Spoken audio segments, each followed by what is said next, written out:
are back with the Buffalonian podcast. I'm Joe Cali. As always, I'm joined by none other than Dom Loss. And Dom, we have a loss to talk about. No pun intended there. The Bills lose to the Rams 44-42, a close one. Didn't look like it was going to be that close. Thought the Rams might run away with this contest at one point or another, but JPA, Joshua Patrick Allen, had a different plan. Did not come to fruition in full, but he did have a historic performance. Before we dive in here, Dom, what are your base thoughts after a loss like this? I'm not really that upset about it. You and I handle losses very well, I feel like. You know, the Baltimore loss, you and I really weren't except the Cincinnati loss a couple years ago. That was a bad one. Or any Sabres loss because they just are so plentiful. I was going to say, it's kind of crazy that it's been, about 2 months since they lost to Houston. Yeah. This is just kind of a regular Friday stroll in the park if it was a Sabres. Yeah, exactly. I mean, it's an oddity for the Bills, but a regularity for the Sabres. But what do you think about the loss? Yeah, I mean, it sucks, especially because the Chiefs won on a doink, and that kind of doesn't eliminate them from the 1 seed, but drastically hurts their chances of getting that. And they don't even control their destiny to the 2 seed anymore because of somehow the Steelers, with their tough schedule, went out, and the Bills went out. The Steelers have, I think, a strength of schedule or strength of record tiebreaker over them, which would suck. I don't think the Steelers are going to win out. I don't really know if the Bills are going to win out because they could very much lose to Detroit, who's a good team, but we'll talk about that more on Friday. Yeah, I think it kind of felt like everything goes wrong for the Bills, and then Josh kind of super glues everything together and nearly he does the best he can. Really carries them back. Like, he didn't have a good ground game. Defense was terrible all game. You obviously give the special teams touchdown. You weren't even good on special teams outside, like bad returns. The blocked punt, all of that. Yeah, blocked punt. Mm-hmm. Even the offense, like I think it kind of gets a little bit forgotten. I would say that the Bills had a double dip opportunity, and they didn't. I think they on those 2 drives, last drive of the first half and first drive of the second half, combined for 1 first down. Yeah. So they didn't take advantage of, and those were opportunities like you have a 3rd and 2 before the half, and you don't convert, so then you have to punt. And then you have, a 3rd and long coming out of the half, but then you have Shakir kind of open. There's not the best ball from Josh, but a catchable ball. Yeah. And it kind of just felt like that kind of day. And then you have the coaching kind of just, we'll break it all down, but yeah, just not a good day. And then you say all that, and they lost by 2 points. They lost by 2 points. Yeah, I just felt like everything kind of went against them, and then all of a sudden it's like they were, a 7% chance of recovering an onside kick from probably winning the game. So. Mm-hmm. I don't know. It's just kind of funny how that all works out. Yes, very funny, very interesting. I should say funny. I mean, it hurts they lost, but it's sarcastic-ish funny, right? Yeah. I mean, it kind of bites you a little bit at the same time. But 10-3, not really complaining at this point in the season. They've already locked up the division without playing one of the divisional opponents. Still haven't played one. Still have not played them, which is just crazy to me that even happened. Crazy scheduling. Yes, but the race for the 1 seed. A little more out of your favor now, but we'll get into that. I do want to, we do highlight players here sometimes, depending on how well they do. I do want to take a second. The man himself, Josh Allen, 3 rushing touchdowns, 3 passing touchdowns. Yes, were they tush pushes? Were a couple times were they unsuccessful on the first go? Yes. The second time that happened, did it ruin the game? Possibly. But first quarterback in the modern era of the NFL post-merger to do anything like that. And, it's back-to-back weeks where he's done something nobody's ever done before. So my player highlight goes out to the man who even kept the Bills in this. Kept the Bills in this John game. Lennon? Yeah, kept the Bills in this game. Josh Allen. James Cook had a nothing burger of a day. Couldn't get the ground game going, right? Khalil Shakir, he had a great day, 5 receptions, 106 yards. But Josh led the passing and rushing attack himself, put the cape on, and did what he needed to do. So I don't really want to add anything too much more to that because, yeah, there were some good wide receivers. Amari Cooper, Mac Hollins, Curtis Samuel had a couple good plays, but nothing as noteworthy as Allen basically keeping them in it. So got to give respect where respect is due. And in the post-game press conference, this guy's still sitting there. Yeah, I could do better. He was standing. Yeah, right. He was, of course, yeah. He was standing. I could do better. We got to do better. Offense. It was a failed game on all three fronts. It's kind of funny that he's kind of somewhat right. Like he did miss the throw on third.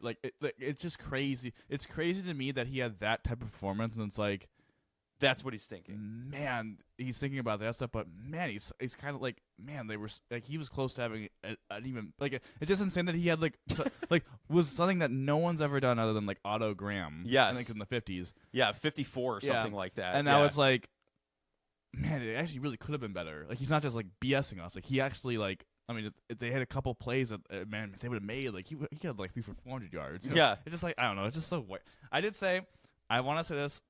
I was on record. Now my Rasul Douglas pick was terrible. He sucked. Mm-hmm. It was not good for the quarterbacks. Bad pick for the man. Yeah, bad pick by your boy. I did say, however, that I did believe that Josh Allen was going to break Cam Newton's record for having 2 passing touchdowns and 1 rushing touchdown. I think he was tied with 22 games. Yeah, broke that record. So I did accurately predict that. Yes. I had Greg Rousseau. I was completely off too. The defense just absolutely didn't do anything. So. Yeah, I want to say before we get in the down 5, there is a lot of concern. I shouldn't say a lot of concern, but it is, there's concerning elements from this game. The Bills have really struggled.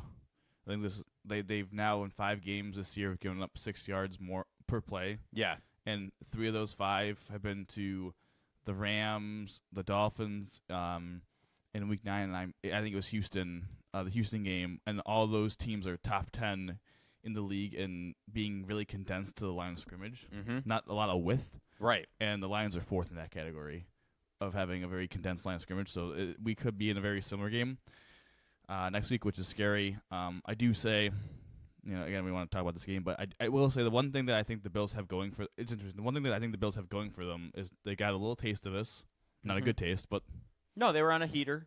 But they got a taste of losing. They got a taste of what this offense, the Rams' offense is like. It's very similar a little bit to the Lions. The Lions, don't have a Matt Stafford. No, Jared Goff's a great quarterback. He is. I'm not trashing Jared Goff, but Matt Stafford. He could change the game. Matt Stafford. You saw him go toe to toe with Josh Allen. Yeah. And not flinch. I don't think Jared Goff. He was rolling out. He was doing everything. I don't think Jared Goff can really do that. I do think it's funny that the defenses are kind of flipped. Like the Rams really have a good front 4, not a very good back 7. I think the Lions have a pretty decent back 7, but a bad front 4 with all the injuries. So, and it'll be interesting on that. But I don't want to break that down. But are you ready? I'm ready for the down 5. Little deflated air horn. We got to do that one more time. Yeah, we got the Dom 5. Dom 5, baby. Let's go. Number 1, Josh's greatest performance. ... I think this is definitely in the running. So let's first talk regular season. Yes. So 13 seconds, I think, is on its own level. Let's talk about this game. I guess this game first. 22 of 37, 342 yards, 3 touchdowns, no receptions, 10 carries, 82 yards. 3 rushing touchdowns, had a 90.3 QBR, and had a 117.2 pass rating. Yeah. Elite numbers. Yes. So there was 3 games in the regular season from my own memory that I could remember that, this could contend with Josh's. There's probably other games that people are going to bring up, but whatever. Number 1, it was the 2020 Seattle game. When Seattle came to Buffalo, and Buffalo beat them 44-34. It was the Patricia Allen game where Josh's grandma just died, and he went off. That's right. Yep. Josh in that game, 31 for 38, 415, 3 touchdowns, no picks, 7 carries, 14 yards, 1 touchdown, had a 75.8 QBR, 138.5 passer rating. Mm-hmm. So I think you could say that's close. Definitely maybe more gaudy passing numbers with the 400 passing yards, better completion percentage, but didn't quite have the day on the ground, only 14 yards. Yeah. And he was also sacked 7 times in that game. I should mention that he was not sacked in this game. So I think, again, this game, I think tops that. I would say so. Like you said, no sacks. He had a better game on the ground. 82 yards this game? Yeah. Yeah. Okay, next game. Mm-hmm. 2021 New England regular season. Okay. Division on the line. Going to New England. Have to win. Must win. Josh, 30 for 47, 314 yards, 3 touchdowns, no interceptions, no sacks, 86.7 QBR, 104.4 passer rating, 12 carries, 64 yards, no touchdowns. I think that's close. Mm-hmm. I think stakes have to matter. and it's close. Yeah. Like very similar kind of completion percentage. He had probably a better day passing against the Rams because more yards on less attempts, and he was more efficient on the ground and had 3 touchdowns. So I think statistically, again, Rams probably better, but I think you can make a case for that game as well. Make a case for that game just from the stakes of that was a must-win divisional game. Yes. Last one. 2023 Miami home game. Mm-hmm. Josh, 21 of 25, 320 yards, 4 touchdowns, no interceptions, 90.5 QBR, a perfect 158.3 passer rating, 4 carries, 17 yards, touchdown. Again, your division rival was going in that game undefeated, and he had literally the perfect passer rating. Yeah, the best possible. Obviously didn't have, again, the day on the ground, but had the rushing touchdown from 11 yards out. Mm-hmm. So which one do you think was better between those two? I think this one's probably I think this one may take it still. I would say this one because It's tough though because the 3 rushing touchdowns on the ground plus 80 yards and just how much he absolutely had to carry them. yeah, Whereas the entire team was on his I back. think the Rams. I think this one's number 1. I would say so. Regular season, 100%. Would you Hey. put any of the postseason ones over top? I have 2 postseason ones. Mhm. I was ready. I have my tabs open. Okay. But yeah, this one regular season 100%.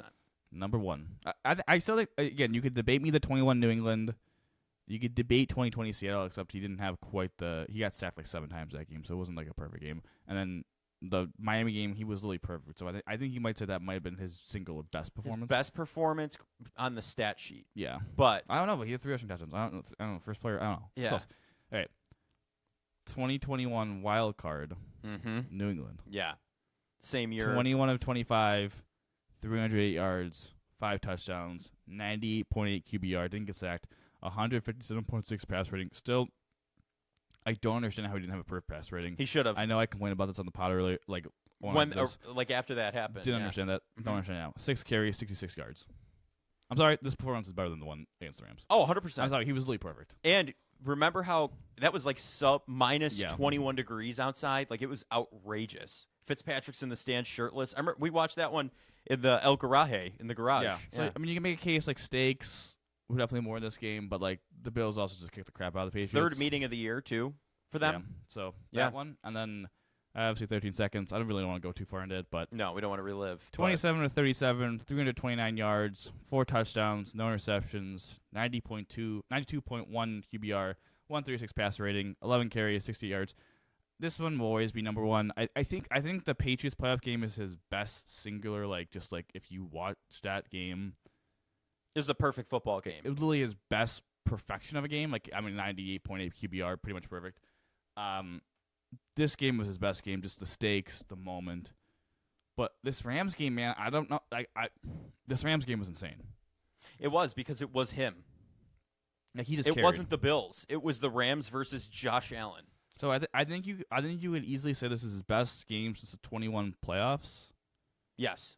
With maybe you could debate me again, Miami 23, just because that was Well, that game was electric anyway. But it they is just took it. It is frustrating that they've lost 2 of those games now that he's just gone off. But, Well, that's the problem, right? He puts up these generational performances, and that's where people get frustrated. Because I mean, can you imagine being him? I mean, I know he's not in it for the individual stats. Like, don't get me wrong, but you put up 6 total touchdowns, the first player in NFL history in the modern era to do that. well, no, not 6 total touchdowns. 3 passing, 3 rushing. 3, yeah, well, Plenty yeah. of people have Yeah, done the 6 You're right. total You're right. touchdowns. 3 passing, 3 rushing specifically. He matched the passing with his rushing, Tough. and then that happens. I think what's the stat? The Bills are like 4 and 5, or 4 and 5 when he goes over 400 yards total offense. Yeah, So I mean I think Mahomes is like 14 and something. I think when some that of that happens. is just like your defense has bad games, and Josh could just kind of carry you. But yeah, you're supposed to win those games. Gotta find a way. Number 2, Mm-hmm. McVay whips McDermott. Yeah, Yes. not a banner day for McDermott. Obviously, first you gotta give credit to the Rams. I mean, Stafford played great. Puka and Cooper Kupp made some great plays. Puka Nacua, it was phenomenal. Generational. Yeah. I mean, Your brother's a big fan. Phenomenal. yeah. Great player. Again, you gotta give credit for them. They had a really good game plan. But at the same time, the Bills, Zone wasn't working. I mean, I'm sorry. The thing that bothers me is like when you expose yourself is when you're like, oh my god, the Bills just need to get out of zone coverage, play Mormon coverage. They don't have the personnel to do that. No, it's not that. No, it's that they did, and they were still getting whipped. Well, yeah. So like you could just like stop exposing yourself that you're not a ball knower. I'm sorry. You're just when people in our friend group go like, oh my god, they asked out of zone. It's like, dog, they've been trying other stuff. It ain't like there was a third. Well, they had Jamarcus Ingram out there on man coverage against Puka Nacua. Sure. Like, what do you do? Like, what do you expect's going to happen? He's a UB graduate in his first season. That's not his first season, but second season, third season, know. whatever it is. I don't know. But yeah, I mean, listen, it is what it is. But like, yeah, don't come at like they made adjustments. Like they started blitzing. Everyone was like, oh my god, they're running the ball on them, and they started blitzing to take away the first down run, which they were doing successfully. But then it opened them up to the pass. And yeah. Then they couldn't. Yeah, they did everything. They got bullied. Yeah. The defense wasn't physical enough. And then McDermott just. I mean, listen, I don't mind the decision to punt the ball on 4th and 2 when they were down 10. I think that one gets overrated. Like they just on 3rd and 2 got stopped.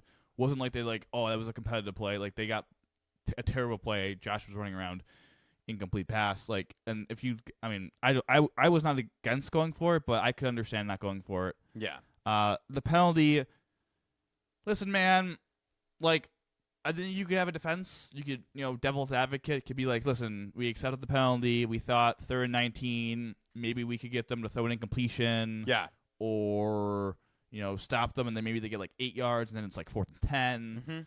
Mm-hmm. Listen, the fact of the matter is they failed on the 3rd down play. They were too soft. They failed soft coverage. They failed on the 3rd down play. They, if you're going to do we're gonna accept the penalty, I don't understand why they then were like, let's just defend the line to gain. No, they should have just played regular defense and hope to get a stop there. And if they kick a field goal, they kick a field goal. You're only down 6, and you have 4 downs to work with Josh Allen. I'll take my damn chances. Like, I'm sorry, like it's literally called the field goal of death. For a reason. For the reason, like to go up 6 is the field goal of death. And another coach decided not to do that, and won the game because of it. Yeah. Yeah, exactly. And then on 4th and 5 again, they still had an opportunity. So it was a failure on the defense. But the fact is, they played soft. They gave them the opportunity to still be in range to go for it, and they blew 40 seconds. Mm-hmm. So that's a failed decision. You could defend it based on the failed execution, but it's still a failure. And then the timeout. Listen, man, you just can't run the ball. Like, I'm sorry. You know what? I get it. It's a high percentage play. Josh Allen. I don't sneak, get it. right? No, but no. I'm not saying I get the call, but high percentage play, the push into the end zone.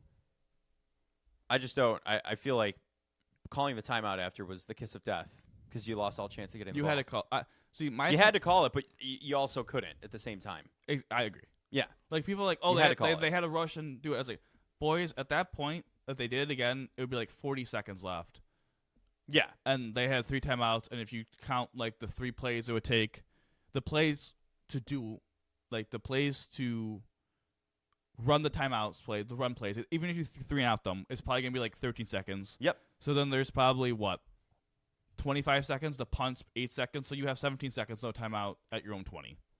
Like, I'm sorry, it wasn't going to work out of the way. Like, they needed the score on.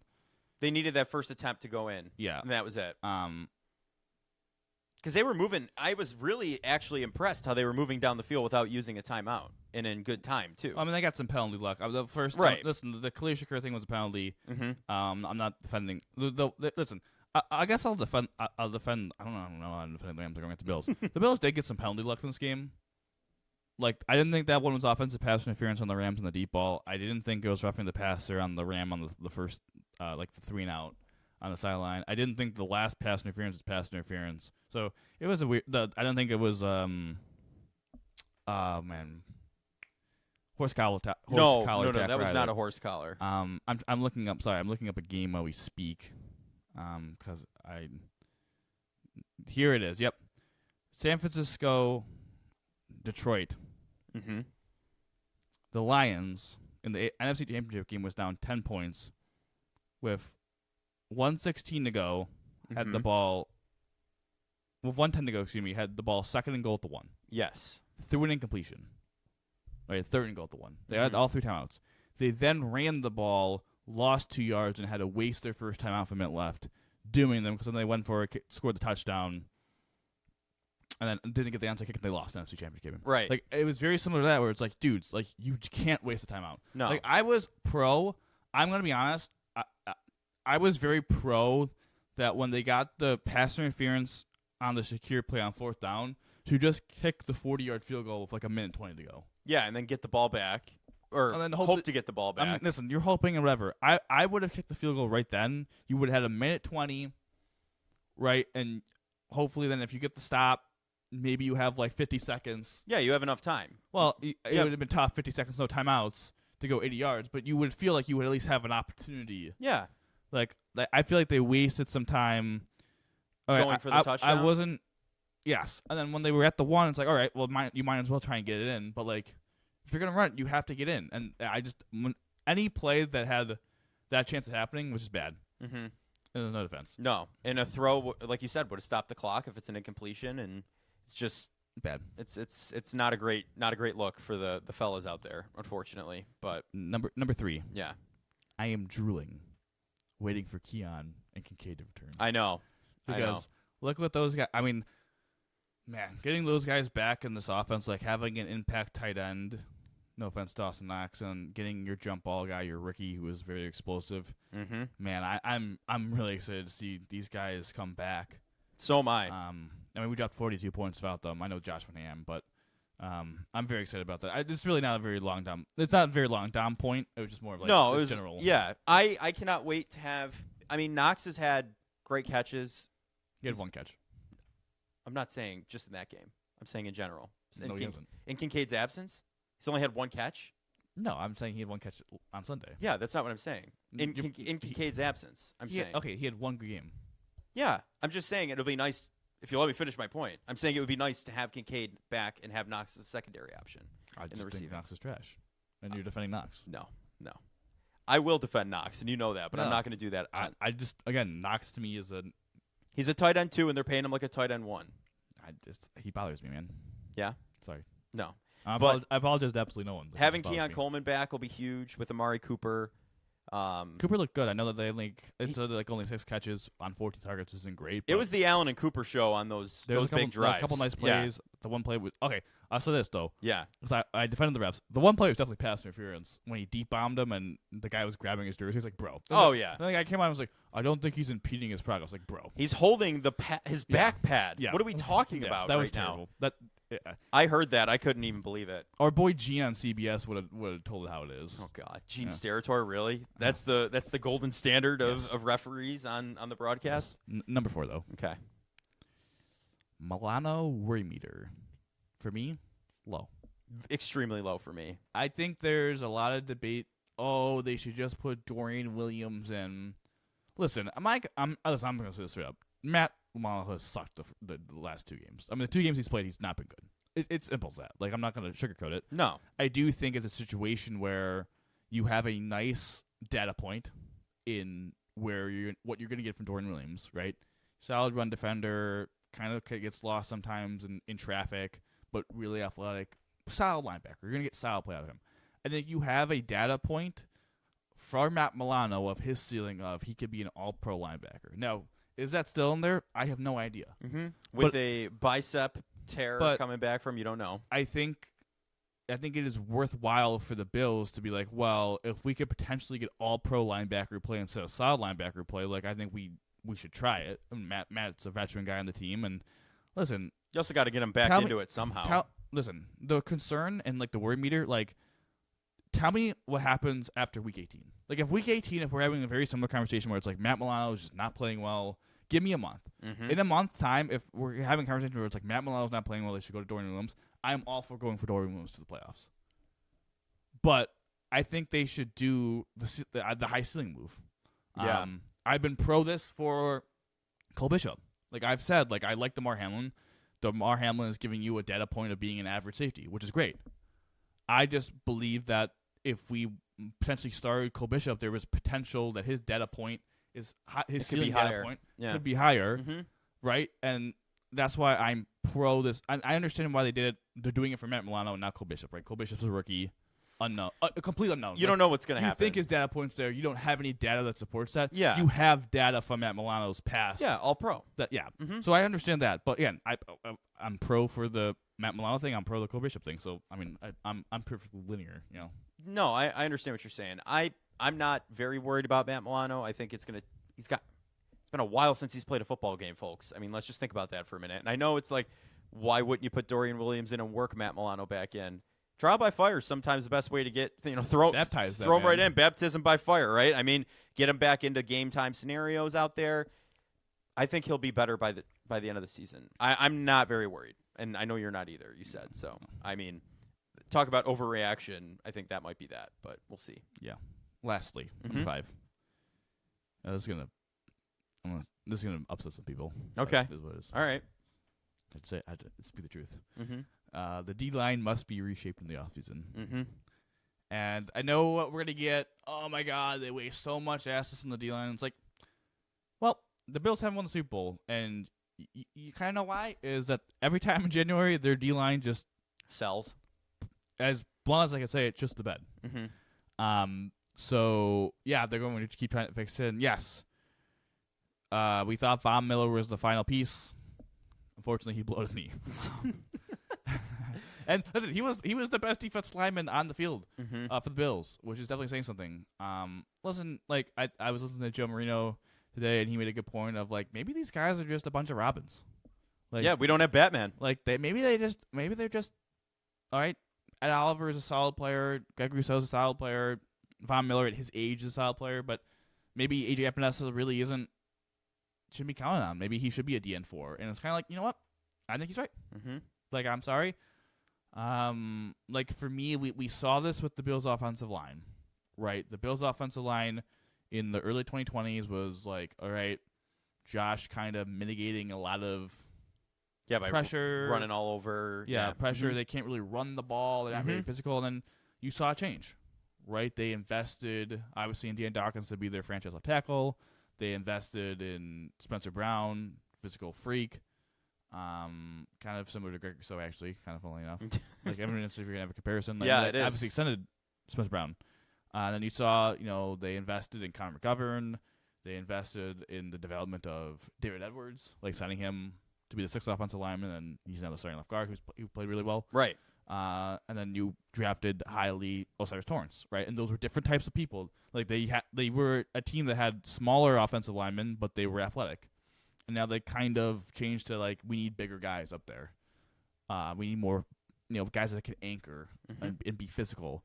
And I think that's what we're gonna have to get for this Bills defense, man. I think has to be a fundamental change of what they want their D linemen to do. Like, yeah, it's not working currently. It's not good enough. And listen, they don't have the guy. It's simple as that. I like Greg Rousseau. I still think they should pay Greg Rousseau because after Greg Rousseau, you get Ed Oliver who disappears, and then it's kind of like Vaughn who's old, and then kind of what else you're getting. Yeah. I mean, Daquan has been trending up the last couple of weeks. He has, but he's still inconsistent from what he was. Like Dwayne Carter. I'm sorry. I don't think there has been a more overrated. I hate to bash the guy. He seems like a nice dude. But like, you know what I'm talking about. Like, everyone on Twitter was loving the guy. The dude is the most overrated player on this team. Yeah. He is terrible. So and anyone who's not saying that is sugarcoating. Like, he can't rush the passer. Yeah. And if you saw the run reps, like, this man is just getting driven, displaced one-on-one by a guard. Like, I'm sorry. Like, maybe he'd be an impactful defensive guy, but he's undersized as well. And again, I think this is time now for this Bills D-line to be reshaped. You need to try and find the guy. You need a big boy. You need to invest in getting a legit number 1 pass rusher, and you need to invest in getting beefier men. Like, beefier men. Dom's all about the beefy men. But it's you need beef. Yeah. And it's not. Where's the beef? And said it's not Wendy's. Jordan Phillips is fine, but he's 340 pounds. He's more like the quick guy. Like, he's not anchor. Right. No, you need. Like, they need. If we're pulling from just people's sizes, you need a Marcel Darius, a big boy. Yeah, you need big guy. They need to get bigger. Simple as fact. Yeah. But, yeah. No, That's gonna bother people because they spend all these assets and all this money on it, but the D-line. But it's not saying you can't it's still use those assets in a different. You know what I mean? Like they're mid. Yeah, They're mid. you need the fellas to take over the defensive line. I'm not saying that they're terrible. Like I'm not saying they're terrible football players. No, I just clearly don't. they're not. But I think they're average, and some of them are probably above average. But they don't have elite football players, and that makes their D-line compared to the rest of the league mid. you need elite and above average, and like you said, it's above average and average. I think you're seeing that with the Chiefs. The Chiefs, Chris Jones is an elite player. Yeah. But George Karlaftis is solid, Mm-hmm. and that's about it. But they have the elite guy, so it makes it look like they have a really good D-line. Yeah. If you had if you had Prime Von Miller on the outside, Oh, sure. that's different. Well, yeah, I mean, Prime Von Miller might be the best edge rusher in the game right now Yeah. if he was in his prime. But yeah. That's what everyone in Buffalo thought they were getting at first. Well, I don't think anyone thought they were getting Prime Von Miller. No, I but think like they a were- better Von Miller than what Sure. we've had. A better, well, yeah, I mean, when you blow out your knee in, that's Yeah. kind of crazy. Yeah, it was just not. The return ROI isn't great on that. We'll see what happens, but yeah. It's a loss to move on from. The Bills take on the Detroit Lions. As Josh Allen said, the big dog in football. You know, the NFC, 12-1, right? They're 12-1 too, like the Chiefs. Mm-hmm. Yeah. Chiefs squeak by again against the Chargers on a doink. The doink for the division, as they said on the broadcast. But question before we move on to the ever so disappointing Buffalo Sabres: is the 1 seed completely out of your mind? Yes. Me too. Okay. No, I didn't know where you're. No. I think the Chiefs will drop a game, maybe another one, but I'm mean, not banking on the Bills getting the 1 seed. The only way the Bills can get the 1 seed in my mind is they have to run the table. Like, Yeah. They can't get to 13. If they drop to 13, I don't think the Chiefs are gonna I don't think the Chiefs are gonna go 2-3 down the stretch. Like, I No. just don't. I mean, there's a chance that the Chiefs could go like 3-2, Mhm. like drop 2 games, but the Bills have to win out. Yeah. And I'm not. I don't know. The I Lions think game's tough. After Detroit, it's a possibility, right? Well, but you know these divisional games are frisky. Yeah. So Well, and now it's even a race for the 2 seed. You get Pittsburgh kind of creeping up behind you. I don't know. I was joking about that. I'm really not that concerned about Pittsburgh. Plays like Philadelphia, Baltimore. I'm really not that concerned about Pittsburgh. Oh, Yeah, they have I haven't looked at their schedule. They have a but- way tougher schedule than the Bills. Oh, okay. Strength of schedule. Yeah. Gotcha. All right. Well, it was fun while it lasted, Pittsburgh, but be the 3 seed. Interesting how that worked out with Baltimore this season. But we'll talk all about the Bills-Lions matchup coming up this Friday on Betting on the Bills.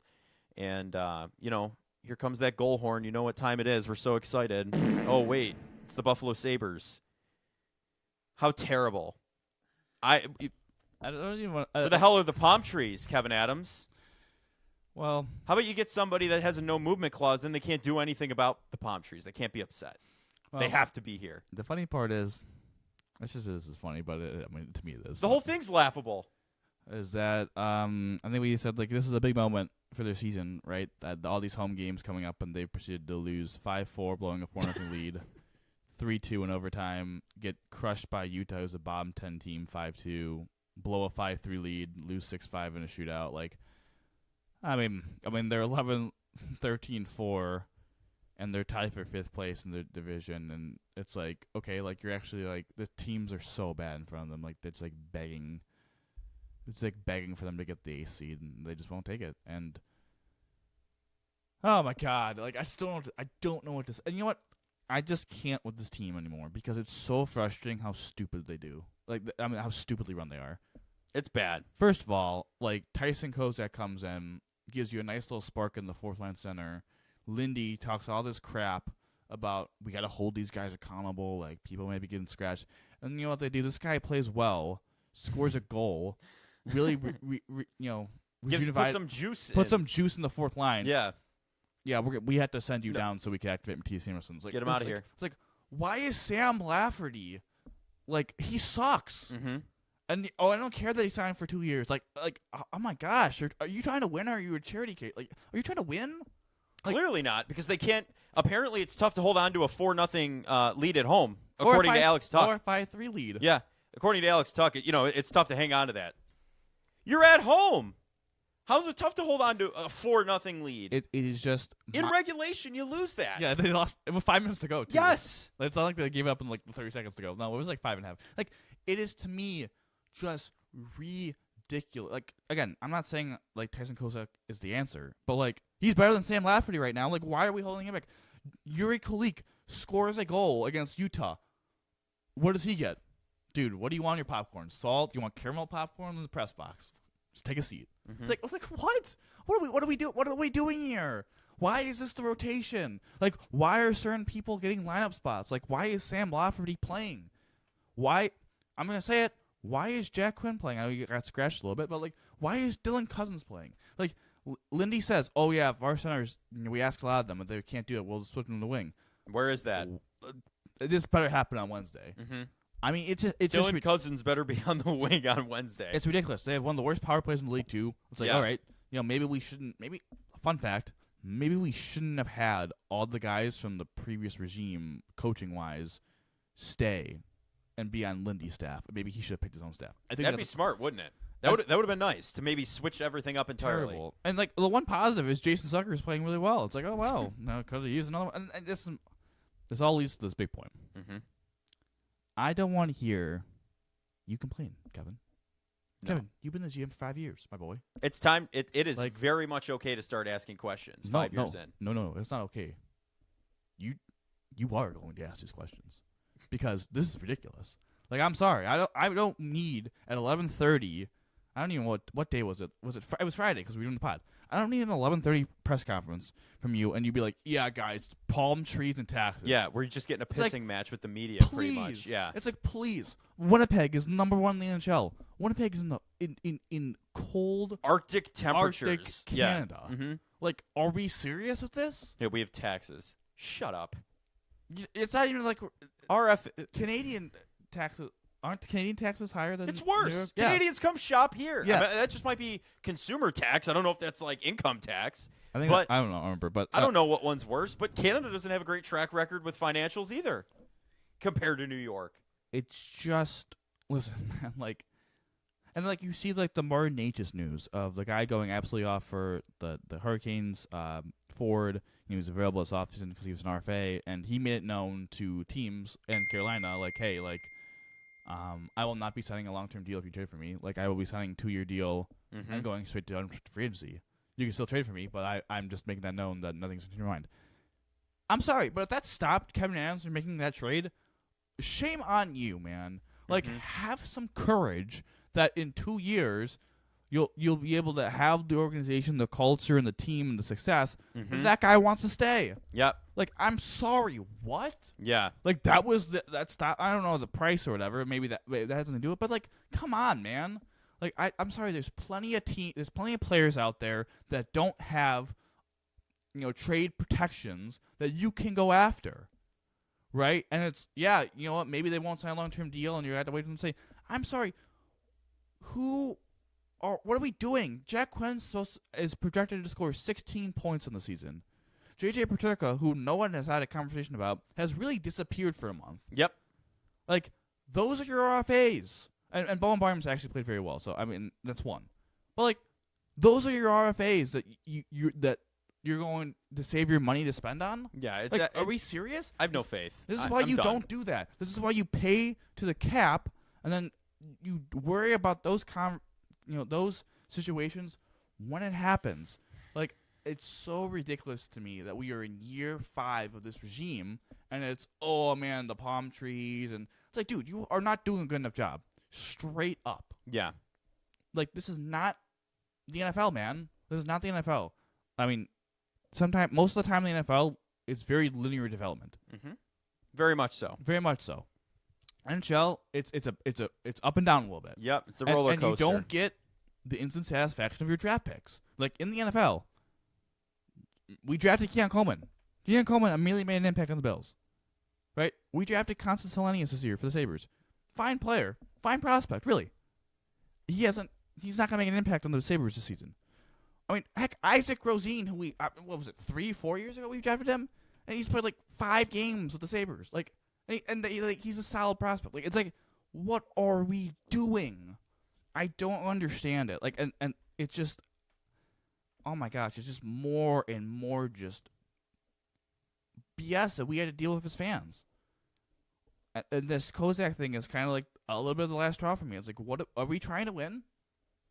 Like, if this kid, I'm done. It's but ridiculous. if he played a little bit more and he started to struggle and he got sent down, I'm like, okay, cool. But like this guy played really solid his 2 games, and it's like, all right, we're talking about this accountability and stuff. Let me go put Sam Lafferty, who hasn't done jack all year. And if someone claims him off waivers, like, good for them. Like, it's just... You can't even get 2 points out of overtime last night either. I mean, it's just one of those things where it's just a mountain of crap. I'm sorry. Oh, my God. Palm trees and taxes. Like, just make more excuses for yourself. Yeah. I'm sorry. And then, you know what? He's throwing himself a pity party, and I'm done with it. Yeah. Yeah. Like, do you want us to cry for you, Kev? And then, you know, that's why he left so hard. Then he has the gall. The absolute gall. We're doing everything we can. Say that crap and this part. Oh, look at the Bills. They had to get Josh Allen. They weren't destination. It took a freaking year. The Bills got Jordan Poyer, Micah Hyde to come in free agency. Guys that were not well known, unheralded guys, but they scouted. They're pro scout that they were able to scout. Yep. And they were able to get those guys to come play for them. They obviously had good coaching and good management, whatever. And then they get Josh Allen. They take a step back, and they go, you know what? Let's get Dallas' slot receiver, Cole Beasley, right? The number 3 wide receiver on that team. Let's get John Brown, who most people just think is a burner for Arizona.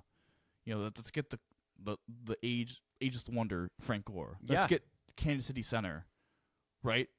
They got guys that weren't really top-end talent guys. Nope. But they developed them into that. And then they put him around a superstar. And then they also made the big swing for Josh Allen. And then they also made the big swing for Stephon Diggs as well. Mm-hmm. Like, they made the big moves, but they also had to make smaller moves to get there. And then you see people like Emmanuel Sanders comes to Buffalo. Like, he probably wouldn't have came to Buffalo 10 years ago. No. Right? Josh Allen brought people to Buffalo. Leonard Floyd comes to Buffalo. I mean, MVS didn't work out, but, like...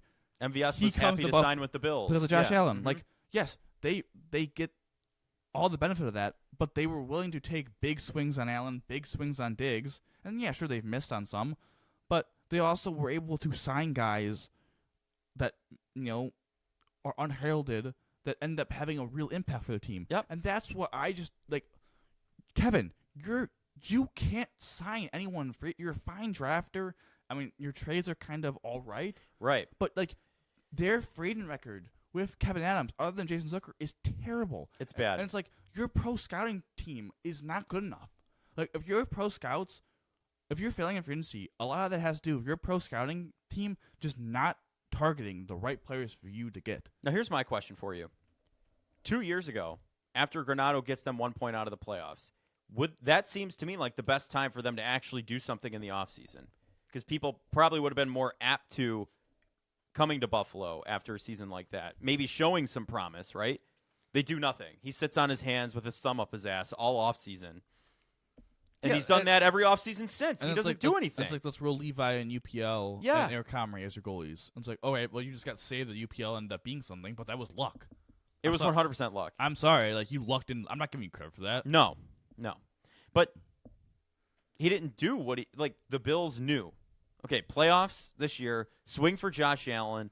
In that offseason, after Josh Allen hurdled the guy, whatever, that started to kind of attract attention. They didn't do it the season where they started attracting attention. Now they're down at the bottom of the shitter again, and no one wants to come to Buffalo. Dude, the Bills had a plan. Yes. The Bills had a plan. The Bills had a plan. Just got to get his thoughts together there. You know, Brandon Beane and McDermott had a plan, right? Mm-hmm. That we need to build up the culture right year one. Mm-hmm. Year two, it's like, you know what? We're not really as good to be a real playoff team. We kind of lucked in a playoff spot. Mm-hmm. We need a quarterback. We need a game-changing quarterback. This is a good quarterback class. What we're going to do is we're going to trade away Marcel Darius at the trade deadline. We're going to let go of all these guys. We're going to take all this dead cap, and we're going to do a financial reset for the year after. For the year after, we're going to draft our quarterback this year. Mm-hmm. Right? We're going to be aggressive. Right? They came in first year. We were going to trade back. We're going to get Trey White. We're going to get draft picks. We're going to build the culture, build the team. Mm-hmm. Right? Year two. Trade up for Allen. No, like, hey, we're really not a legit playoff team. We're going to redo the books. Mm-hmm. Right? We're going to get our franchise guy, which involved them trading a first-round pick and their left tackle at the time, Cordy Glenn, Yes. to Cincinnati to trade up, and then they had to trade up again for Tampa, and they had to trade their other 2 second-round picks. They That's got it done. But they got it done, right? And then the year It's after, called taking initiative, Kevin. and then the year after Josh's rookie year, they're like, you know what? We need to build out some of the offense line a little bit. We need to get more weapons, and they did that as well, right? They got Dawson Knox, they got Devin Singletary, they got Mitch Morris, they got Frank Gore, they got John Brown. They got Cole later go Beasley. on to get Stephon Diggs. They later then took another step and got Stephon Diggs. You know, they got Spencer Brown eventually. Like They built the current roster. you see a plan. Yeah, yeah. I'm not saying it's a perfect plan for the Bills. Like, There's a reason they're 5-time AFC champs back to back. there's a reason why they win. Mm-hmm. AFC East champs. I Yeah, mean, there's a reason why they have a winning record every season, and they're not fighting. Well, last year they were fighting at 500, yeah, but you know what? It's a reason why ever since McDermott and Bean took over, they've had one losing season, and that was because their team was literally probably the 32nd ranked talent team. Yeah. And guess what? They still somehow won 6 games on that team. they did. Like, that was unbelievable that they won 15 games the first 2 years. Mm-hmm. So, yeah, I mean, just lose. I mean, come on. And then they win 10 games, Josh's second year, and it's like Josh is still kind of learning. He's in his infancy, and Yeah. he's absolutely raw out there on the field, just slinging it, flying through, running everywhere. Like, I mean, he hadn't honed in his abilities at all yet, and you still get 10 wins. yeah, I mean, just There's a master class on one side of the Buffalo fandom, and then there's, hey, disclaimer, do not try this at home on the other side. Like, that's what we have. yeah, don't ever disrespect the There's Buffalo. how to manage a team, and then there's how to not manage a team. I mean, just don't ever disrespect the Buffalo Bills by comparing your situations. do you think Lindy Ruff is pissed? Well, probably. He just can't do anything about it. It is what it is, man. But yeah, don't. Kevin Adams just gotta keep. You know what? You know how like Will Smith slapped the crap out of Chris Rock. And I said- saw that clip yeah, the other day. It yeah. like resurfaced. Kevin Adams just gotta keep the Buffalo Bills name out of his mouth. Like you're not compared to them. No. Like you've done a crap job. Did you see Pat McAfee show? They made a jab at the Sabres Of course, they have pop. There's pop. Like what did? because it was every national media guy is like, oh man, where are the palm trees in Winnipeg? yeah. I'm like, oh, the palm trees are in Buffalo when they had like the blow up one. It's like, dude, what did you expect when you said that? So they did this. They do this overreaction Monday tweet in, right? I'm not overreacting, but and then they like read someone's tweet. The guy's at was Sabres in 2025, and Pat McAfee's like, that ain't happening, or something. And everybody just starts laughing. They're laughing stock. Yeah, it's ridiculous. A football guy looks at you and is like, no, the Sabres suck. Like there's no hesitation. I mean, yeah. It's outrageous. It's just disgusting, disparaging, And then ridiculous. last point, I find it comical that there's people around the league that have been asking the Sabres about Dylan Cousins. How he can play better in any other. No, about like trading for him, whatever. Oh, and they're not open to it. And they're not open to it. And Ellie Freeman was like, oh, maybe like they're concerned that he's gonna be like Ryan O'Reilly or Sam Reinhart or Jack Eichel, right? The guy that they trade and becomes a big important piece to their cup team. I'm sorry, what? Like, you wouldn't make a Dylan Cousins trade because you're scared of the past? Like Out of spite of just other teams winning? No, out of being a scaredy cat. Yeah. Like, that's unbelievable to me. Like, I'm sorry. I mean, my dad's going to hate this because he's a big Cousins fan, but I mean, I think he'll admit it's true. Like, Dylan had a really good year in 22. 30 goals. He has not been the same player for the last year and a half. No. And, like, I'm sorry, he hasn't been the same caliber of... Dylan Cousins has not been the same caliber of player that Sam Reinhart, Ryan O'Reilly, or Jack Eichel were when they were here in Buffalo. Yep. So, like... Yep. No, I'm not concerned really that he'll develop into that. I'm sorry, I'm just not. Like, I'm sorry, if you get a good trade where you can move Cousins and you can get some actual value, Take it. I'm all aboard that. And like, It's time to purge, man. It's time to rebuild. Like, it really is. Build a roster that can win games. I'm sorry, man. You got to make some change. Like, something has to change, Joe. Something has to change. This is not working. They've lost 7 games in a row, right? They're 0-4-3 or 0-3-4. I think it's 0-3-4 because they lost 4 games and outside of. I think they win 1 game before Christmas. They have 7 games. I don't care any. I mean, we're gonna keep talking about them because it's our duty. It's obligation. But yeah, I'm sorry. Someone has to get traded. Someone has to get cut. I'm sorry. Like, what are we doing? Let us in there. Let us see the books. Let us diagnose what's going on. We'll run it for a day. In a happier front. I didn't tell Joe I was doing this, but We'll rotate to one last topic that I Okay. just want to give us those. Both Joe and I made the playoffs. In Oh. the Dynasty League. Yes. I went. 1 seed. I went 3 for 3. 3 leagues, 3 playoffs. Won 9 games in each league. I'm the 2-2-1. Won 11 games, first round bye, 1 seed. Went 9-5 in 2 other leagues, 2 seed. Yeah, good seasons for your guy. Finished third in points for in 1 league. First in, I think, 2 others actually. I think I was first in 2 others. So Nice. yeah, good year for your guy. Playoffs are happening now. Into the crunch time. One playoff is a family league. It's a 2-week playoff. Week 14 last week, I somehow was able to beat Josh Allen's 52 points from my uncle because Jamar Chase went off. Unfortunately, now he's the 3 seed and I'm the 2 seed in that league. Mm-hmm. So the next 2 weeks, I get to play against Josh Allen again 2 straight times. Oh, that's lovely. Yeah, I said that to him. I'm gonna buy into the league, and then obviously our Dynasty League. I play Stasis and Ginge. Big matchup. I am favored. So hopefully the boys can come through. And Joe's the 1 seed, who's probably gonna be a favorite against another player, and hopefully maybe we get a Buffalonian Bowl between the 2 of us. It would be a Buffalonian Super Bowl matchup there. Insane. But we'll see what happens. I wanted to end on a good note. Yeah, on a solid note. Bills lost. Sabres are Sabres. The Bills' loss isn't even I'm not bitter about that at all. I mean, it's still a loss. I mean, It's a loss, but there's like minor bitterness. it's worn off by now, though. Do you know what I'm saying? Sure. Like by the time we're recording I this do on lose- a Tuesday, I'm just like, okay. I do lose it pretty quickly. I'm Mhm. gonna be honest. Well, it's because we both work in the around it. You know what I mean? I just quick I processing. lose it after a couple hours. Yeah, Like, I was by the Chiefs game. I was like, and I was probably an hour afterwards. I was like, I'm kind of over By this. the time I leave work, every thought I've needed has gone through my head, and that's it. Yeah. Like I don't care anymore.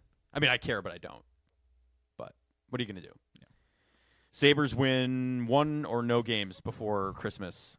There's 7 games left. Well, let's see. Next week, I'll briefly I don't want to really go back to them, but Rangers, they Capitals. play 3 games. Yeah. Rangers, Capitals, Maple Leafs. I'm saying this right now. Maple Leafs are playing really well. Capitals are playing really well. The Rangers suck right now. So if they lose to the they Rangers, just traded their captain. So if they don't win that game, we might not talk about them again. DEFCON 1.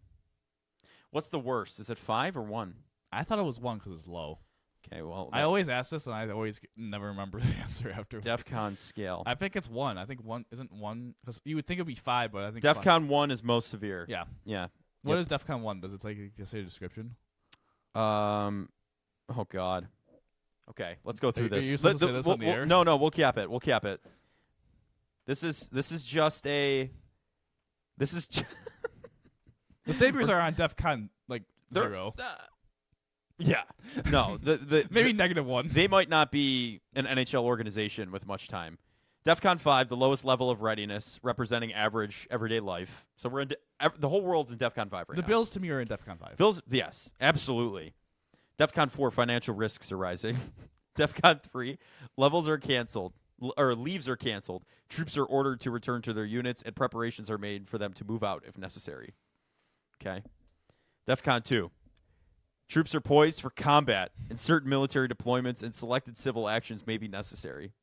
And then DEFCON 1, the highest of readiness, signaling the impending outbreak of nuclear warfare. And then, add on here, DEFCON 0, the Buffalo Sabres season. onto the end of that. So if we want to go into that, we'll get into the DEFCON skills. I mean, Friday's a nice DEFCON 5 podcast for you though. Nice and easy. Nothing to worry about with betting on the Bills, but we'll cover all the Bills and Lions action leading up to hopefully a Bills win to bounce back from the loss, and we'll see what happens. Could get interesting here in the coming weeks, depending on what happens with the Chiefs. But don't hold your breath, Dom. Thanks for everything you do. Oh, thank you. Bringing the stats and the emotion for the Sabres. I'm Joe Callie. As always, I'm joined by none other than Dom Lawson. Dom, how do we always end these, buddy? Go Bills, dude. Go Bills.